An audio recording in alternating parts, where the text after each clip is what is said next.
Nanghihinayang ang Miami kay Clarkson, malaking role sana ang ibibigay, tara kwentuhan.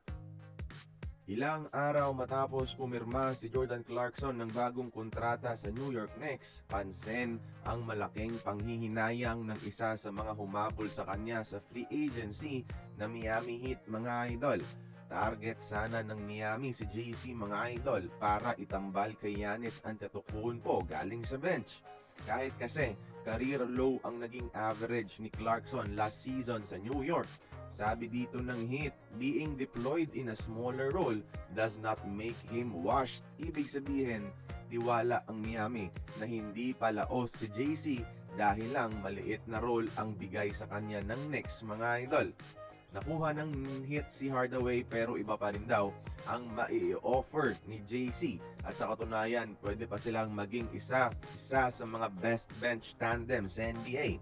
At dito talaga mas nanghihinayang ang Miami na nadulas pa sa kanilang mga kamay ang serbisyo ng isang flamethrower na si JC.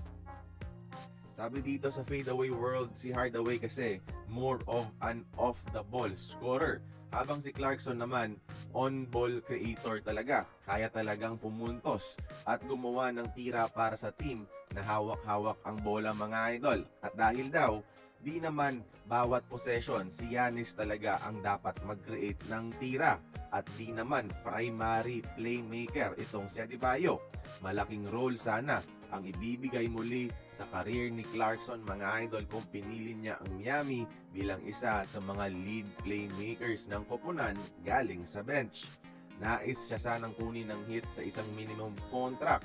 Kaso, mas pinili ni Clarkson manatili sa New York Knicks sa paparating na season. Ewan ko nga, ba't ganyan yung naging desisyon ni JC, mga idol? When in fact, the Heat offers him better career opportunities. Kaya kayong mga idol, nanghihinayang din pa kayo na hindi napunta sa Miami si Jordan Clarkson?